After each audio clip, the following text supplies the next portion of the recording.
Sa mga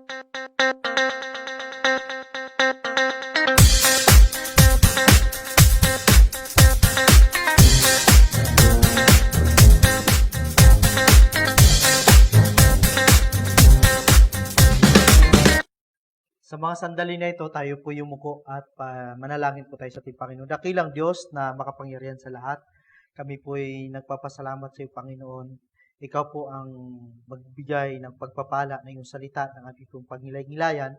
Ito po ay may tanim sa aming puso at isipan. Panginoong Diyos, pangunahan niyo po yung lingkod. Ikaw po magbigay sa amin ng wisdom, knowledge, and understanding. Panginoon, sa pagkakataon na ito, binabalik po namin sa iyo ang kapurihan at pasasalamat sa pangalan ni Jesus. Amen and amen. So, sa pagkakataon na ito mga kapatid, tayo po'y purihin ang ating Panginoon.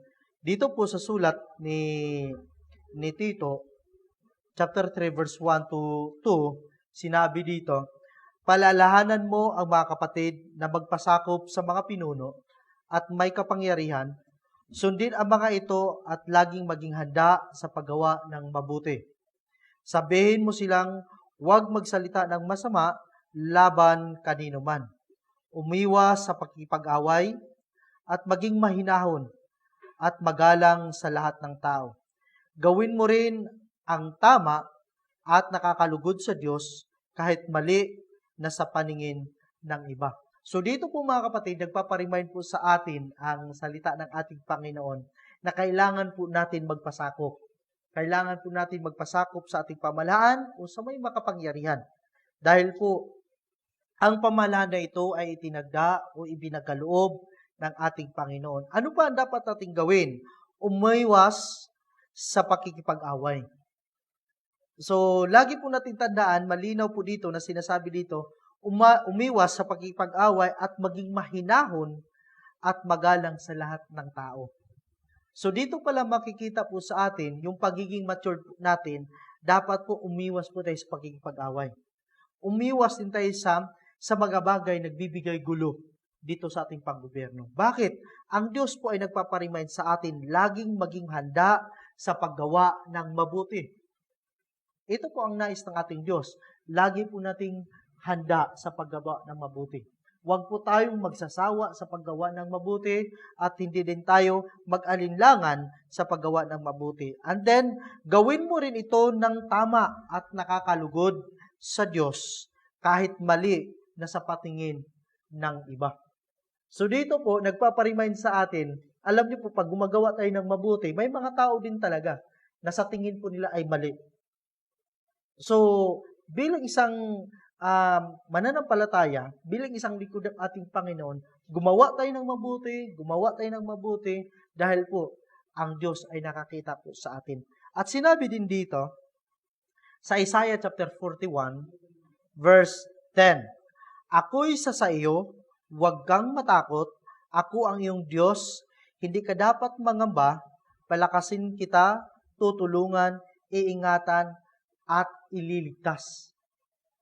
So pansinin po natin ito mga kapatid, ang salita ng ating Panginoon, na mayroong pangako ang Diyos sa atin, huwag kang matakot. Ako ang Diyos. Malinaw po, huwag kang matakot, ako ang Diyos. Huwag kang mangamba, and then, palakasin kita, tutulungan kita, iingatan, at ililigtas. So, wala palang ibang magtulong sa atin sa kapanahunan ngayon. Walang ibang mag-rescue sa atin sa kapanahunan, kundi ang ating Diyos. So, ano dapat po natin gawin? 100% po tayong magtiwala sa Kanya. 100% po tayong sumunod sa Kanya. Bakit? Ang pangako niya sa atin, tutulungan, iingatan, at ililigtas.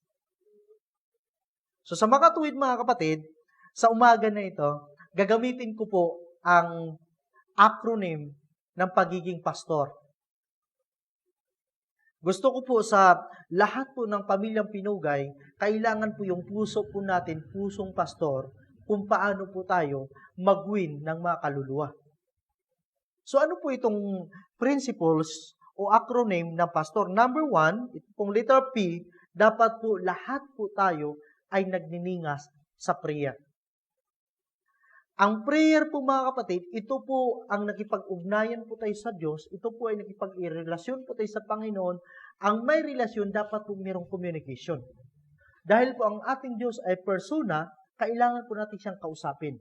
At ang ating Diyos naman, nakipag-usap sa atin sa pamagitan ng kanyang salita. So ano dapat po natin gawin ito? Bitawan po natin ang mga bagay na nagpapalayo po sa atin. Pagdala-dala po natin, ito pong mga bagay na hindi po naging mabuti sa harapan ng ating Panginoon, ito po ay nagpapalayo sa iyo. So anong dapat po nating alis po sa ating isipan? Yung po mga bagay na nagninegatibo po sa pag-iisip po natin. Renew your mind. Renew your life. Sa anong kapamaraanan? Sa pamagitan po ng ating panalangin. So lagi po nating tandaan ito, huwag kang matakot na gumawa ng tama dahil sa paggawa mo nito, may Diyos na nakikita o nakakita sa iyo. So mga kapatid, aking pong challenge po sa ating lahat, ilagay po natin dyan, #huwag matakot. So dapat po maging malinaw po sa atin, sinubok naman tayo ng panahon, sinubok man tayo ng kung anumang sitwasyon, pero hindi tayo magpapatinag. Lagi po nating tandaan, sinubok man ang pagsubok, pero pinatatag tayo ng ating Panginoon. So the more pala mayroong pagsubok, the more pala mayroong challenge, dapat po maging maintindihan po natin ito, na ito po ay naghahamon sa atin na mas lalo po tayong lalapit sa ating Panginoon. So dapat po nating makuha nito, the more na mayroong pagsubok, dapat po nagiging matatag po tayo, nagiging malakas po tayo, upang mapagtagumpayan po natin ang lahat ng uri ng pagsubok. So mga kapatid, ito po ang hamon sa atin ngayon. Ito po yung pinakahamon po sa atin ngayon. Huwag po tayong matakot. Huwag po tayong matakot. Kasama po natin ang Diyos. Number 2, attitude. Kailangan po natin, hindi po lahat na tumatawag sa atin ng ating Panginoon ay makapasok sa kaharian ng ating Diyos. Yaon lamang sumusunod sa kalooban ng ating Panginoon. Anong ibig sabihin nito? Kailangan po ang karakter po natin, yung ugali po natin, yung attitude po natin, dapat po tama. Okay? Huwag kang matakot na magtiwala sa Diyos na gumagawa ng mga bagay na imposible. Huwag kang matakot sumubok para po sa kaharian ng ating Panginoon. So lagi po natin, ilagay po sa ating isipan po natin, magtiwala ka, dapat po itudo na natin. Kung nagtiwala ka sa Diyos, dapat po itudo na natin. So, mga kapatid, aki pong ihamon sa inyo, i-hashtag po natin ito, todo na. Hashtag po natin, type po natin dyan, todo na.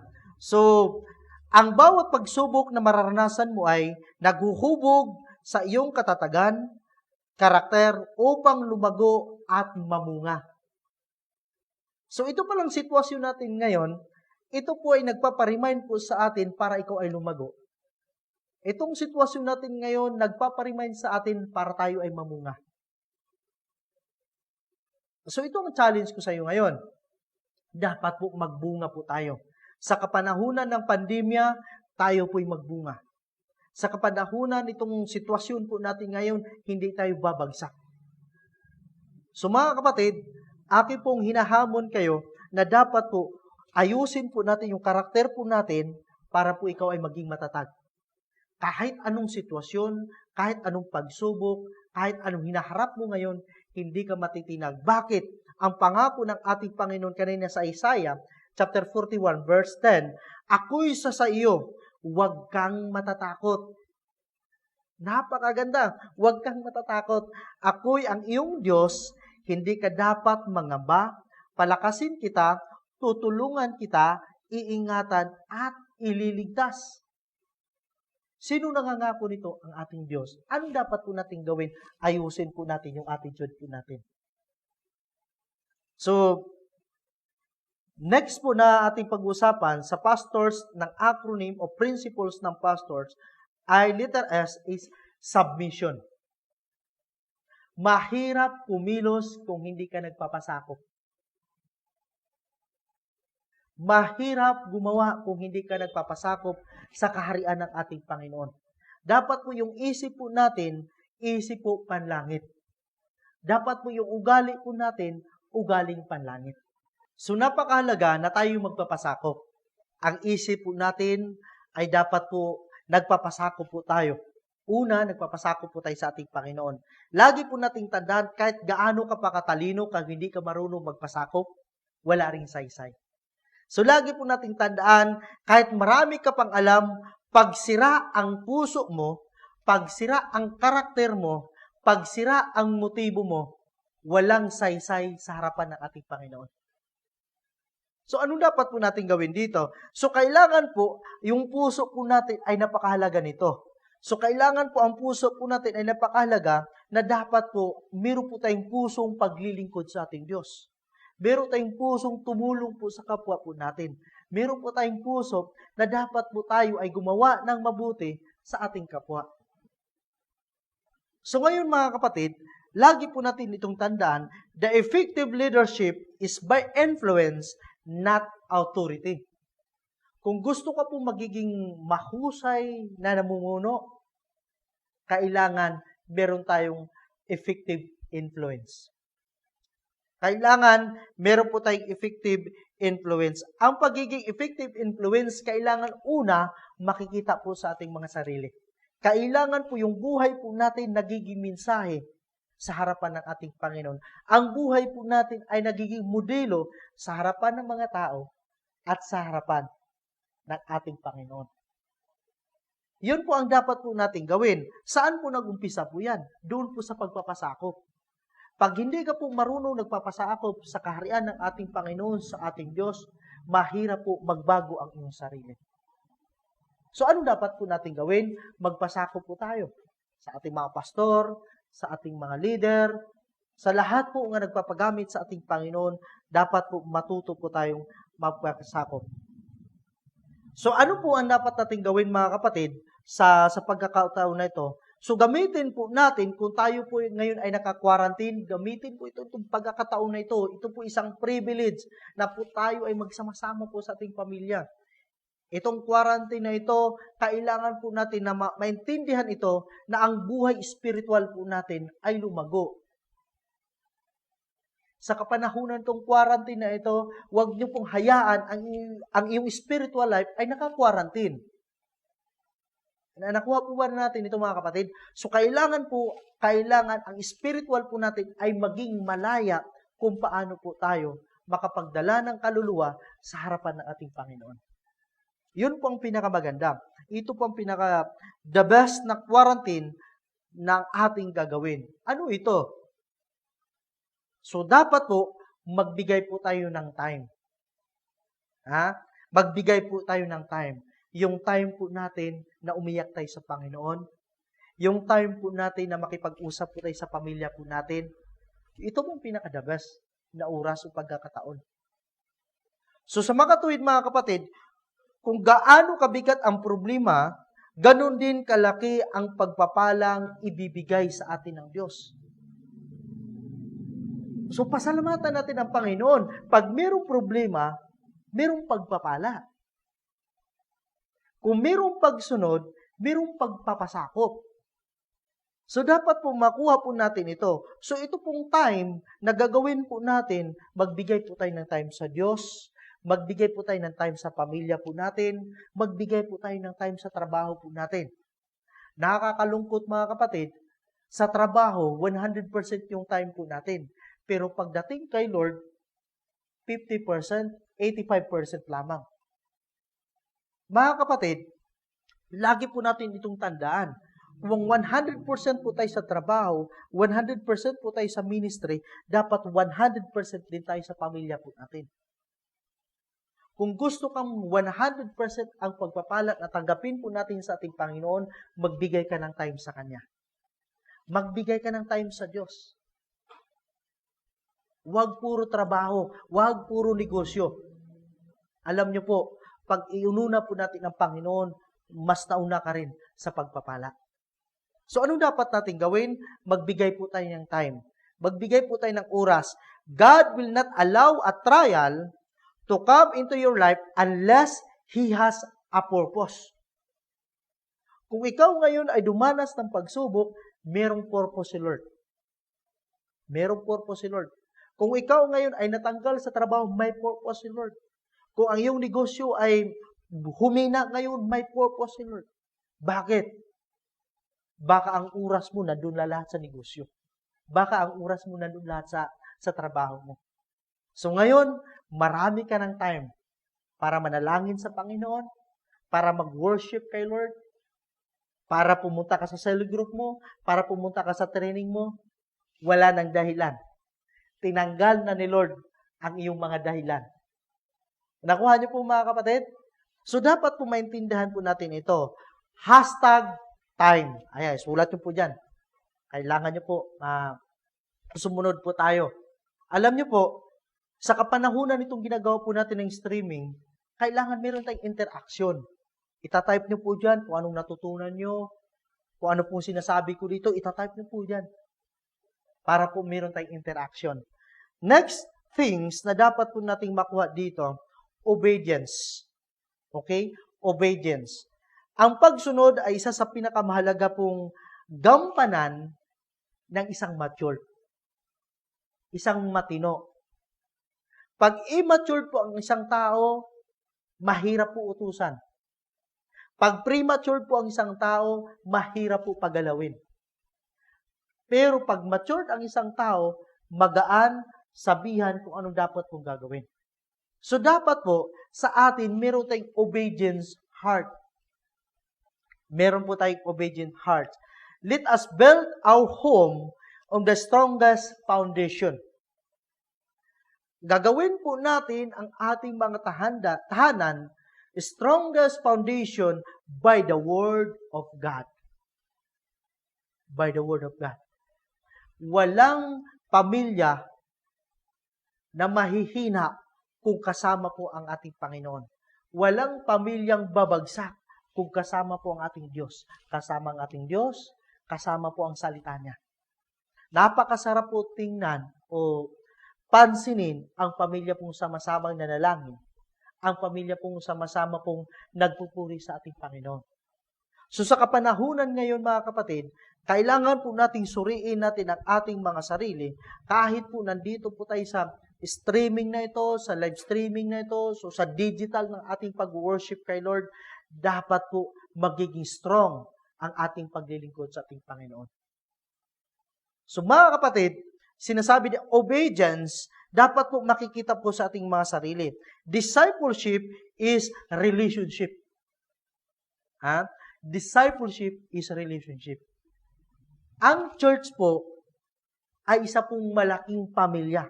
Nagdadamayan, nagtutulungan, nagmamahalan. So dapat po maintindihan po natin ito. Dapat hindi ka lamang magaling, dapat may puso ka rin para sa mga tao. Sayang ang talino, sayang ang kayamanan, sayang lahat kung wala ka pong nadalang kaluluwa sa ating Panginoon. So mga kapatid, lagi po nating tandaan ito. Dapat pong magaling po tayo sa labas, dapat magaling din tayo kay Lord. Character, kailangan po natin yung character check po tayo. Attitude check. Kumusta yung pag-uugali po natin? Naging masunurin ka ba?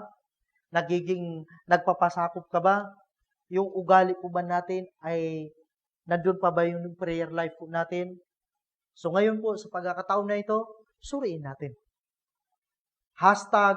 #obedience. Kung mayroong pagsunod, dapat merong respeto. Alam niyo po, ang respeto, respect is not when you cry, respect is when you change. Wala pala doon para sa paiyak-iyak yan, yung respeto. Ang respeto pala ay ibinigay po yan ng tao sa'yo, hindi mo hinihingi. So dapat po ang respeto ay matutuklasan po natin kung paano ka nagbago. So respeto ang isa sa pinakamaganda po nating maintindihan. Kung naintindihan mo ang mga salitang God will provide, hindi ka matatakot mawalan. Naka? So alam niyo po, ang salita ng ating Panginoon, nagpaparemind sa atin, God will provide, God will provide. Pero araw ng linggo ay hindi ka prepared para po worship kay Lord. So dapat po, pag araw ng linggo, excited po tayo. Excited po tayong makinig ng salita ng ating Diyos. Excited po tayong mag-worship kay Lord.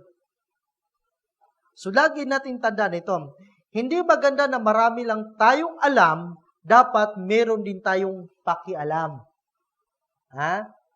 Hindi lang meron tayong alam. Dapat po meron tayong pakialam kung ano na pong nangyayari. Ano na pong nangyayari sa buhay mo. Okay? Nararamdaman mo yan kung ikaw po ay nanlalamig. Nararamdaman mo yan kung ikaw ay lumalayo na sa ating Diyos. Dapat pakialaman mo. Lord, hindi ako papayag. Hindi ako papayag na maging malayo ang aking relasyon sa iyo. Malayo ang ugnayan ko sa iyo. So, lagi po natin tandaan ito, mga kapatid.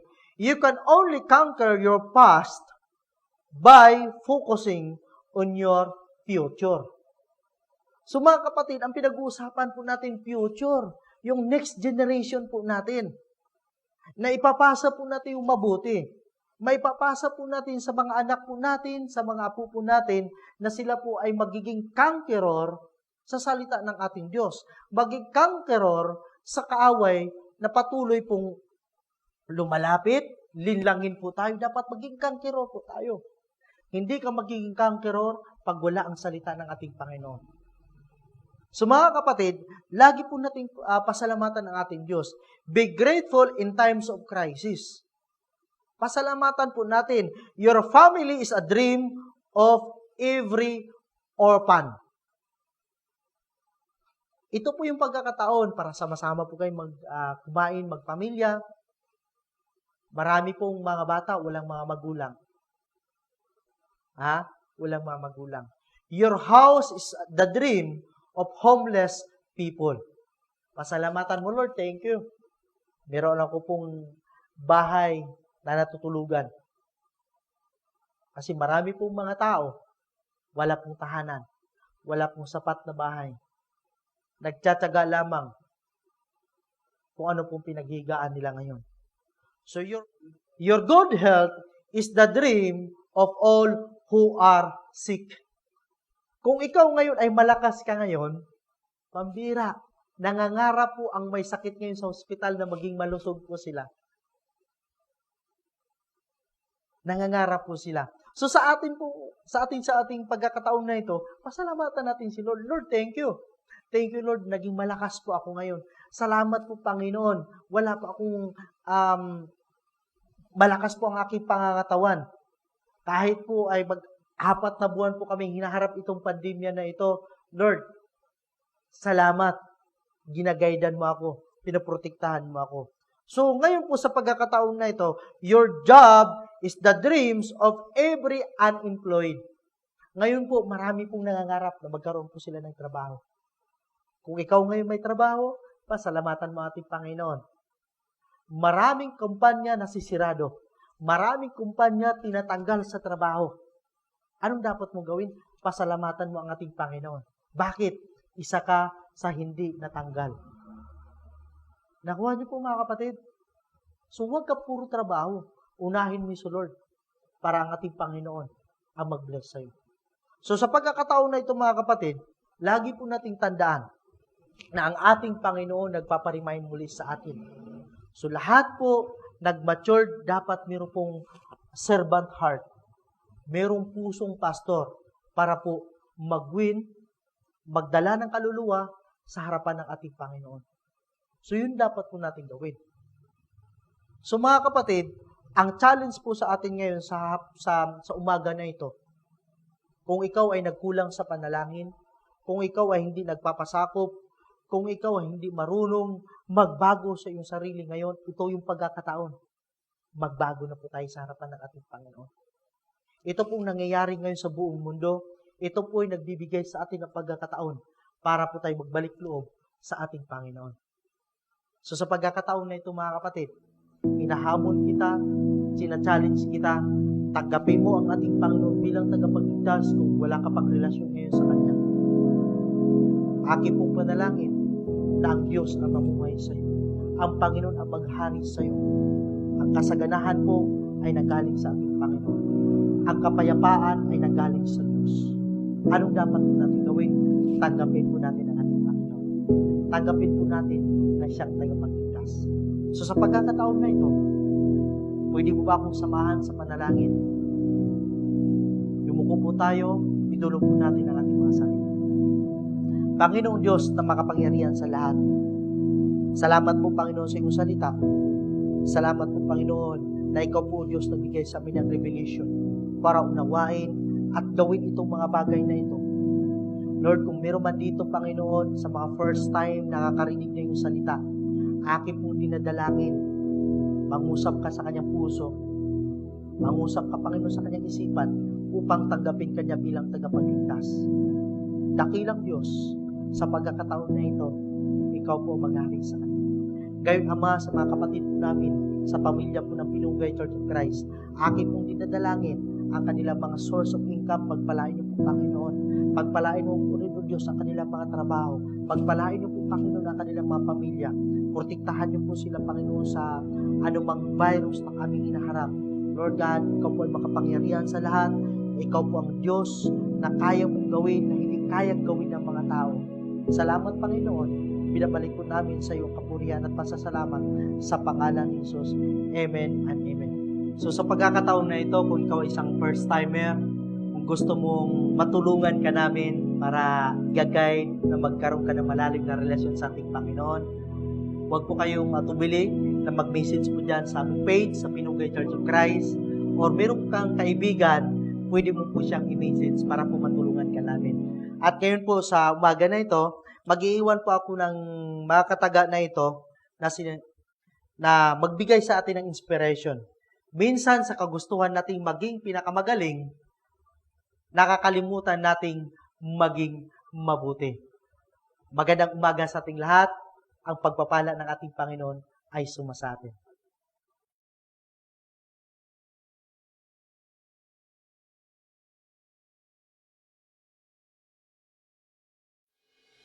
Blessed Sunday, everyone. We are all inviting you to join us on our quarantine training every Monday, 10 a.m. via Zoom. And all the youth out there, we are inviting you also to join us in our youth celebration every Thursday, 4 p.m. Tuloy-tuloy po tayo. Every Saturday, meron po tayong mentoring via Zoom alas 10 ng umaga para po sa lahat ng mga leaders, para po sa pamilyang Pinugay. Tayo po ay magpapalakasan sa pamagitan ng ating mentoring. Dito po natin dinidevelop ang ating paano tayo mag-strong. At the same time, okay, every Sunday, we will have worship celebration via Facebook. Now, during our worship, magkaroon po tayo ng interaction. Magha-heart po tayo, magla-like po tayo, magko-comment po tayo kung anong natutunan po natin. And then, magsishare po tayo sa ating mga friend. Okay? I-share po natin. At pagkatapos po natin, kailangan po natin mag-watch party para po maabutan yung mga kaibigan, relatives po natin, para po maabutan din sila ng salita ng ating Panginoon. At syempre, hindi mo pauhuli ang ating mga kids. Every Sunday, we have Kids Zoom Party. 4 p.m. po yan. So lahat po ng mga kids out there, please join us every Sunday kung saan magkakaroon po tayo ng Bible stories, inspiration, and crafts. So we're inviting all the parents to encourage all our children to join these activities. Salamat po sa lahat. God bless po. See you all. To God be the glory.